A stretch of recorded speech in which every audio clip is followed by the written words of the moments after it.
Masih tetap kuat berdiri semuanya, amin. Gimana kabar sore hari ini, semua sukacita? Bapak Ibu, siapa yang enjoy pada hari ini? Siapa yang menikmati berkat Tuhan hari ini? Puji nama Tuhan, kita sudah memuji nama Tuhan dengan begitu luar biasa. Dan kita sudah bersepakat di depan untuk berdoa. Dan saya yakin, saya percaya Tuhan pasti menjawab doa kita semuanya. Mari Bapak Ibu sekalian, kita angkat Alkitab kita lebih tinggi dari kepala kita. Kita langsung masuk pada firman Tuhan. Dan kita ucapkan janji iman bersama-sama. 2, 3. Aku memegang firman-Mu ya Allah. Aku percaya bahwa sabdamu itu benar, berkuasa dan abadi. Aku percaya firman-Mu sanggup mengubah hidupku. Aku tidak akan lagi, tidak, tak akan pernah lagi. Seperti yang dulu di dalam nama Tuhan Yesus. Amin. Hari ini saya ada satu topik. Bagaimana cara kita melihat dengan cara yang berbeda. Bapak Ibu sekalian, beberapa saat yang lalu kita berjumpa dengan orang-orang yang berbeda imannya, berbeda kesetiaannya, berbeda ketaatannya. Dan akhirnya pun hasilnya sangat begitu indah, sangat begitu berbeda. Memang beberapa saat saya tidak naik mimbar, saya tidak berkhotbah. Tetapi itu sengaja. Dan itu memang didesain seperti itu sejak tanggal 17 Agustus puncaknya dan juga minggu yang lalu. Saya bisa melihat betapa Tuhan menolong orang-orang yang mau melangkah maju. Ini bulan September, saya tahu Bapak Ibu ya. Dunia saat ini sangat-sangat berubah dan tidak dapat lagi dipastikan. Tetapi Bapak Ibu, yang lebih kita pentingkan sekarang ini adalah bagaimana kita, yaitu anak-anak Tuhan, dibedakan. Amin. Kalau kita berpikir dengan cara yang sama, dan kita memohon dengan cara yang sama, Bapak Ibu mustahil untuk mendapatkan hasil yang berbeda. Maka saya mengajak kita di sini untuk bisa berpikir dari sudut pandang yang berbeda, tetapi ketahuilah terlebih dahulu bahwa Tuhan mau menolong kita semuanya. Kita sekarang masuk pada satu paruh waktu yang terakhir. Dan saya percaya dengan keadaan seperti ini pasti membosankan. Itu yang pertama. Yang kedua, Bapak Ibu tidak tahu apa yang harus kita kerjakan. Itu pebisnis, hari ini tokonya banyak sepi. Apapun yang saudara lakukan tidak akan pernah bisa merubah kondisinya. Namanya sepi ya, sepi. Karena apa? Karena faktor dasar fundamental ekonomi agraris kita ini enggak jalan Bapak Ibu. Nah ini kita berbicara secara skop besarnya. 2 bulan saya nggak naik mimbar, itu pun hanya terakhir saya muncul untuk ngantar aja tanggal 17. Tetapi hari ini mau saya katakan, Bapak Ibu percaya ini dulu ya. Bapak Ibu yakini ini dulu. Bapak Ibu harus mendapat perlakuan yang berbeda dari Tuhan. Intinya begini, orang lain sepi, bukan kita sukacita dalam sepinya toko, tidak. Tetapi saya yakin mungkin orang lain sepi ya. Dan itu kenyataannya demikian. Saya berdoa toko Bapak Ibu laris. Amin. Amin. Orang bisa jatuh sakit. Ya, orang bisa jatuh banyak sekali kabar. Banyak sekali teori-teori banyak baru yang mulai bermunculan. Tetapi doa saya dan ini iman saya, justru Bapak Ibu dijaga oleh Tuhan. Sehat, panjang umur, awet muda semuanya. Bapak Ibu berbeda. Setuju semuanya, amin? Anak-anak yang kuliah juga begitu. Sekarang tidak tahu apa yang harus dikerjakan. Jadi di depan ada banyak bicara kepada saya, dia bisa menerangkan secara lugas. Begini loh Pak keadaannya, Pak. Saya sedikit nangkap. Tetapi itu juga berbicara untuk teman-temannya. Ada yang cuma ngomong sama saya, dia cuma melihat saya, dia cuma nangis saja. Ya saya tahu begitu. Ya bisa ya kira-kira sama pergumulannya. Tetapi begini Bapak Ibu sekalian, percayalah Tuhan Allah kita, Allah yang hidup, sanggup membedakan kita. Sanggup memberikan perbedaan bagi kita. Jadi Bapak Ibu sudah nggak perlu panik lagi. Maleakhi 3, tolong Bapak Ibu baca. Kita melihat Maleakhi 3 dan ini kita berbicara masa jeda 500 tahun. Dan setelah kata-kata ini nggak ada kata-kata lagi. Maleakhi 3. Dan Maleakhi itu hanya 3 pasal.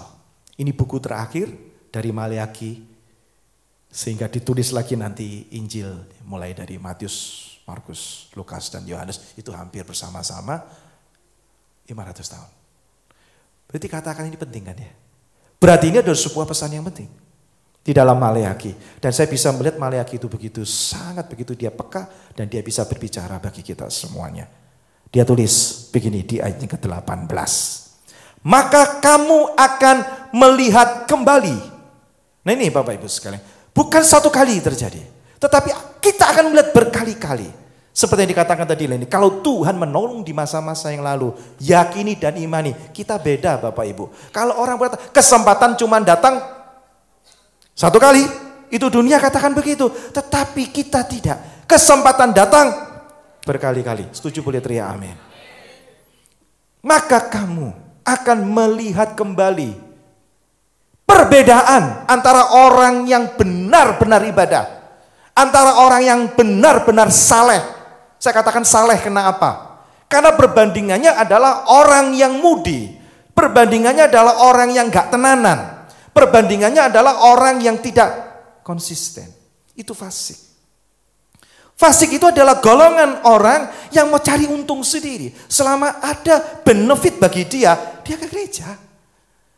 Kerja juga begitu, selama ada urusan dan benefit bagi dia kerjakan. Tetapi ini sangat berbahaya dan sifatnya tidak boleh kita miliki. Kalau sudah nggak ada untungnya, dia cepat sekali untuk banting setir. Cepat sekali untuk tidak semangat. Dalam konteks ini tentunya orang fasik dalam hukum tentunya itu adalah orang yang membengkokkan hukum. Dia terabas. Hanya untuk kepentingan dia. Tetapi kita diajar pada hari ini. Diingatkan kembali. Tuhan kita bisa loh kasih perbedaan. Emangnya kalau Bapak Ibu datang tadi pagi. Asar melayani dari jam 6 pagi. Tuhan gak bedakan? Dan saya tadi pagi melihat engkau ada di gereja. Sebelum saya berangkat ke Tulungagung. Sore hari ini, saya melihat engkau juga ada di gereja. Tuhan tidak bedakan? Konsepnya nggak begitu katanya. Tuhan pasti bedakan. Karena apa yang kita kerjakan juga berbeda. Bapak Ibu, orang yang benar-benar sungguh-sungguh ya.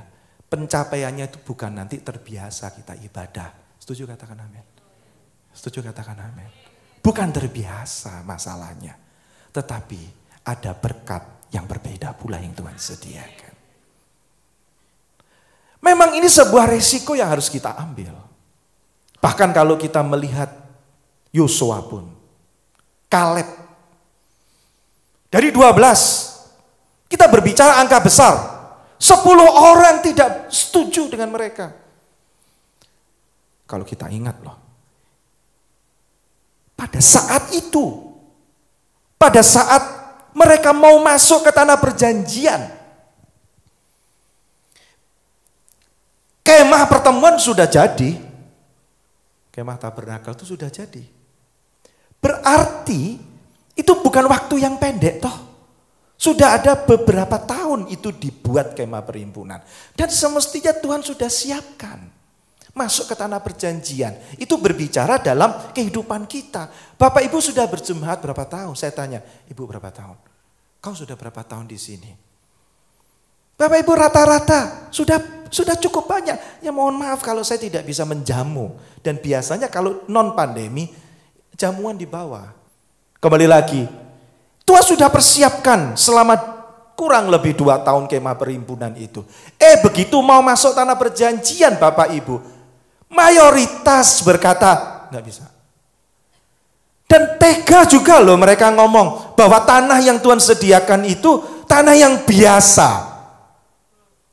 Padahal bukti sudah dibawa. Berapa tundun itu yang dipikul oleh kedua orang ini. Itu yang disebut tangible faktanya. Yang dapat dilihat, dapat disentuh. Itu ada. Ngono ya orang percaya. Dan itu jumlah besar. Bapak Ibu, berhentilah memiliki prinsip bahwa jumlah besar itu yang betul. Enggak Bapak Ibu. Turunan itu belum tentu paling betul. Setuju, katakan amin. Jumlah banyak itu belum tentu yang paling tepat. Iblis punya anak buah banyak, tapi apakah dia yang paling tepat? Lalu minoritas itu apa? Dengar baik-baik. Minoritas itu adalah orang yang berkualitas. Karena kita tahu perbedaan. Tahun 92, ketika saya harus memilih jurusan, kalau saya tanya pada hari ini, hei kau yang sedang kuliah, kalau kau mengambil jurusan, kira-kira apa yang akan kau lakukan, bagaimana mempertimbangkan, bagaimana kita menarik kesimpulan. Karena ini jurusan yang harus kau ambil itu sudah di depan mata, tahun kedua artinya sudah 4 semester kita lewati. Harus segera dibuat keputusan. Maka jawabanmu anak-anak kuliah, mungkin juga enggak secara lugas lah ya. Nggak mungkin dijawab begini, tetapi saya tahu apa yang mereka lakukan. Tekok koncone, tanya temannya, aku ini sekolah apa. Bahkan kuliah pun kalau bisa dia mencari pendapat dari temannya. Loh ini loh bapak-bapak, makanya hati-hati. Kalau anak itu lebih baik tanya sama kita. Setuju, katakan amin. Tanya sama kita, karena kalau dia tanya sama temannya berbahaya. Bapak-bapak tidak boleh ngomong. Anak muda sekarang berbeda. Enggak, kita lebih banyak makan asam dan garam. Setuju, katakan amin. Kalau dia tanya kenalan teman-temannya dia, itu kan orang buta nuntun orang buta. Betul atau tidak? Wong itu anak bapak ibu. Kenapa bapak ibu tidak mau ngomong? Ambil jurusan ini. Kenapa bapak ibu pasrahkan ke mereka untuk mencetuskan ide, bahkan membuat keputusan? Tetapi sudahlah. Menggali pikiran itu gampang. Tetapi begini Bapak Ibu. Kesalahan umum itu adalah orang itu suka ikut-ikutan. Betul atau tidak? Grubyuk ikut sana. Akhirnya apa yang terjadi? Kita tidak mendapatkan hal yang spesial. Padahal Maleakhi 3 ayat yang terakhir, yang Bapak Ibu baca itu ayat terakhir dari kitab yang terakhir. Setelah itu 500 tahun tidak ada kata-kata lagi. Ini sangat begitu penting dalam kehidupan kita sebagai anak-anak Tuhan yang mau maju. Jangan ikut-ikutan. Being different. Lakukan segala sesuatu yang berbeda. Orang lain mungkin. Ini Bapak Ibu dalam pergumulan ya. Orang lain mungkin dia hanya datang ibadah 1 kali. Kenapa gak ibadah 2 kali? Salahnya di mana? Orang lain ada masalah, Bapak Ibu sekalian, pulang. Orang lain begitu ada problem, dia akan istirahat di rumah. Loh, lah kok Bapak Ibu punya prinsip berbeda? Justru aku punya masalah, aku datang gereja. Orang seperti ini Tuhan berkati. Orang seperti ini karena dia being different. Itu enggak mainstream. Tetapi orang yang tidak mainstream dalam arti kesalehan, dalam arti kesungguhan, percayalah engkau menjadi milik kesayangan Tuhan sendiri. Nah itu bukan kata-kata saya, itu ditulis di ayat sebelumnya Bapak Ibu. Engkau disayang oleh Tuhan. Kembalilah kita saya katakan. Bagi hari ini yang melayani dan melihat matahari terbit. Sampai akhirnya melihat matahari tenggelam, engkau melayani Tuhan. Engkau pasti diberkati, amin. Orang yang berbeda seperti ini, Tuhan pasti berkati. Ini contoh kecil loh ini. Tetapi pertanyaannya bagi kita sendiri, apakah kita tuh mau being different atau tidak? Kalau Bapak Ibu sekali, saya tuh kepingin satu terobosan. Artinya Bapak Ibu ingin menikmati sesuatu yang berbeda. Tapi Bapak Ibu tetap melakukan hal yang sama. How can you expect, mengharapkan result itu hasil berbeda kalau you keep doing the same thing all the time? Kau tetap melakukan begitu aja, hari-hari begitu. Kenapa enggak stretch out? Kenapa enggak mau melakukan sesuatu yang berbeda? Abraham dengan kenyamanannya, dia tetap begitu rupa. Dia tidak akan melakukan perbuatan yang heran dan gagah perkasa. Tetapi dalam pikirannya, I want to be different. Dia keluar dari kampungnya. Tokoh-tokoh yang besar yang ditulis, itu semua adalah tokoh-tokoh perbedaan. Yusuf berbeda. Orang lain tidak berani bermimpi, dia tok berani bermimpi meskipun harus dibayar dengan pembunuhan. At least paling tidak ayahnya menganggap dia mati. Itu ada jubah yang berwarna-warni. Ditunjukkan bukti bahwa mimpi itu sirna. Saya teringat Musa. Papa mamanya pun berbeda. Orang pusing bagaimana caranya menyelamatkan bayi ini. Karena di hari kelahiran Musa muncul dekret dari Fir'aun bahwa semua bayi harus mati. Tapi being different, ditaruh dikentirkan kalau bahasa kita. Diapungkan di sungai, itu kan berbeda. Tetapi Musa sendiri pun juga terkena sindrom kenyamanan. Saya nggak tahu apa yang dia pikirkan pada hari itu, siang itu dia bunuh orang. Nyeselnya minta ampun dia. Akhirnya dia tinggalkan ibu kota Aleksandrit atau apa. Dia memilih ada di padang gurun. Setahun 2 tahun dia mikirkan itu apa yang dia lakukan, dosanya itu toh. Kenapa aku bunuh orang, sekarang sirnalah impianku. Tetapi ini yang mau saya katakan. Ya, di dalam keadaan seperti ini pun orang bisa nyaman. Akhirnya dia menikmati ketidakberdayaannya. Ya sudahlah, aku memang begini. Gelender 40 tahun tanpa dia rasakan. Dia tuh sudah berharap dan berpikir, Tuhan sudah lupa. Oke, that's okay. Orang lain Tuhan akan pakai. Bapak Ibu, Tuhan tidak pernah lupa janjinya. Kalau Tuhan mau pakai kamu, Tuhan akan tetap pakai buat selama-lamanya. Kita yang lupa. Jadi kadang-kadang di dalam ketidaknyamanan kita bisa lupa. Sampai ketidaknyamanan ini dibuat nyaman, akhirnya kita lupa. Itu bukan berbeda, itu mainstream hal seperti itu. Tujuan saya begini Bapak Ibu. Kalau kita tidak berbeda dalam ibadah kita, kesalehan kita, dalam kesungguhan kita nggak akan dan tidak akan kita bisa mendapatkan hasil yang berbeda. Hari ini kalau engkau dalam pergumulan, menyembahlah Tuhan dengan cara berbeda. Lebih sungguh-sungguh Tuhan akan menunjukkan perbedaannya.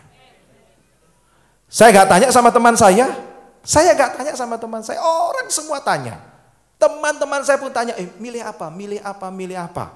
Disurvei semuanya, saya quit doing, stop. Saya nggak tanya sama teman saya. Saya tanya pada profesor, dan kebetulan dia PA saya. Yang harus mengawasi saya, advisor saya. Saya buka pintu, bertemu dengan profesor satu ini, pertama yang dia lihat, kamu mahasiswa dari Asia, Asia mana?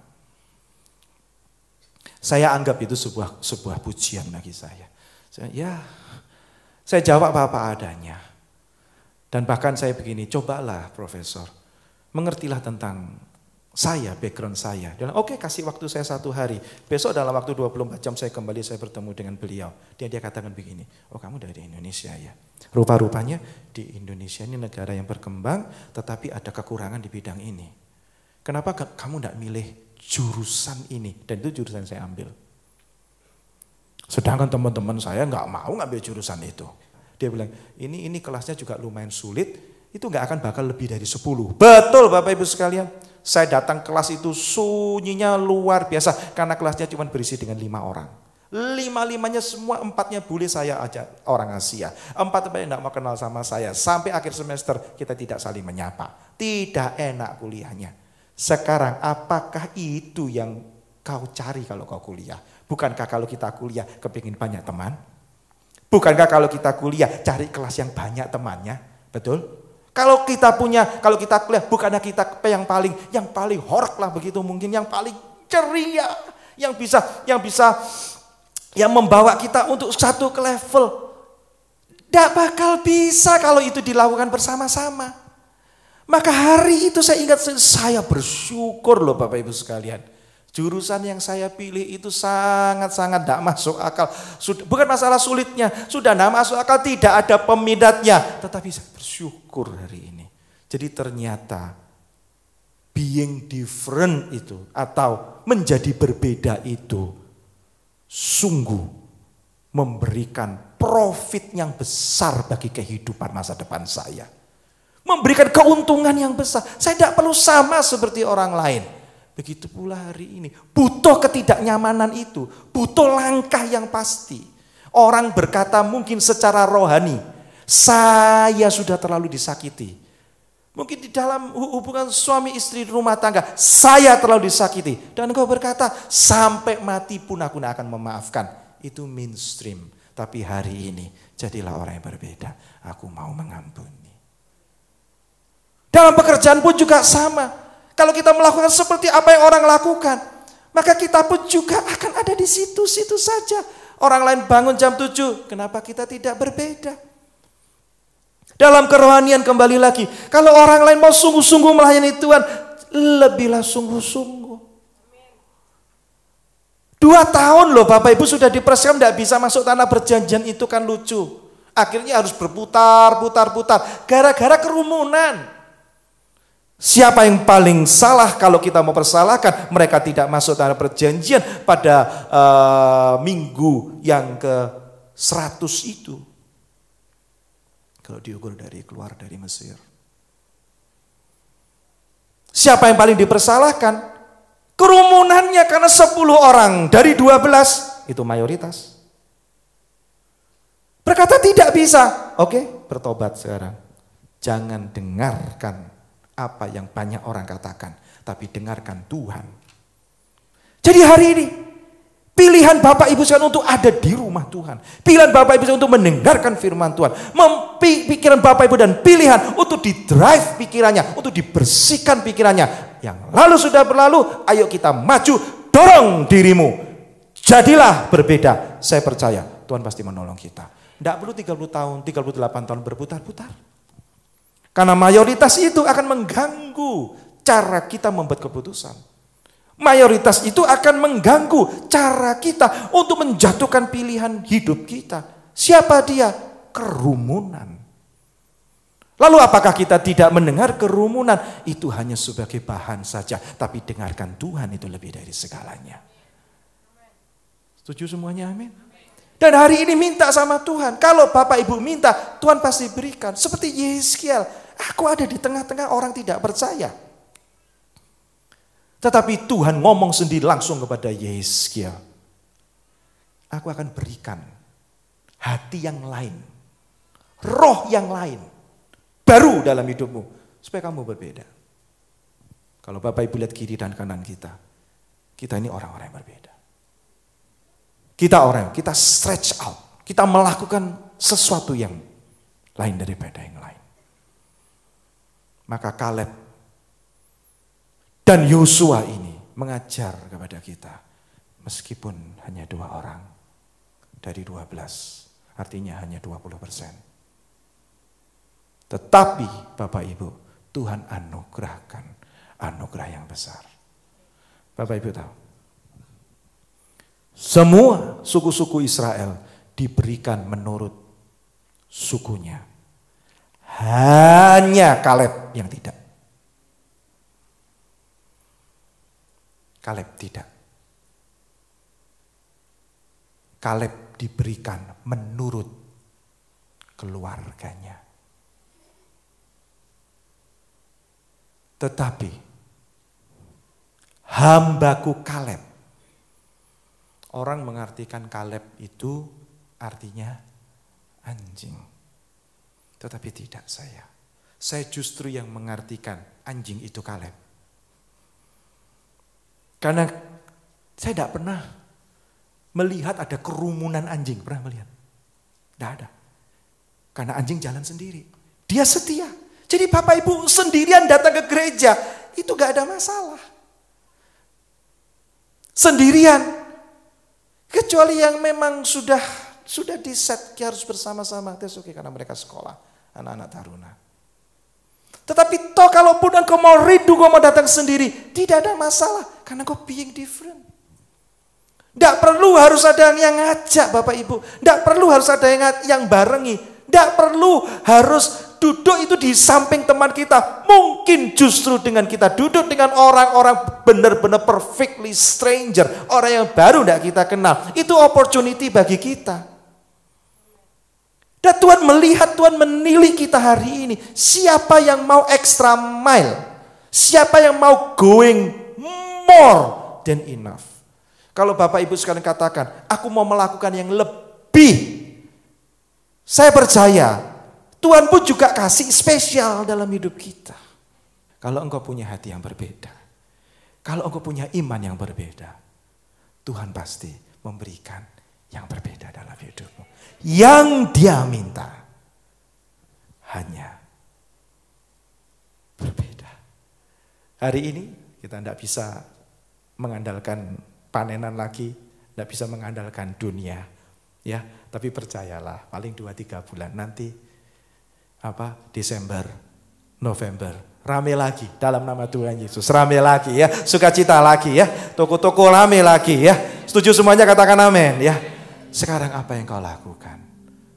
Tenanan Bapak Ibu, maka kamu akan melihat kembali perbedaan orang-orang yang benar dan orang fasik. Orang yang beribadah kepada Allah dan orang yang tidak beribadah kepadanya. Dan Maleakhi ditutup dengan kalimat ini, dan Tuhan Yesus datang 500 tahun setelah itu. Yang Tuhan minta hari ini tenanan ya. Sudah enggak usah mengandalkan teman. Enggak usah mengandalkan teman. Mau Pak AB datang atau tidak, tetap datang. Mau Sigit ada atau tidak, tetap datang. Amin. Amin. Tapi enggak ada Pak di sini yang begitu. Saya tahu dan saya hargai kesungguhanmu. Kiranya Tuhan memberkati kita. Tetap semangat, Tuhan pasti tolong kita. Yang terima firman Tuhan katakan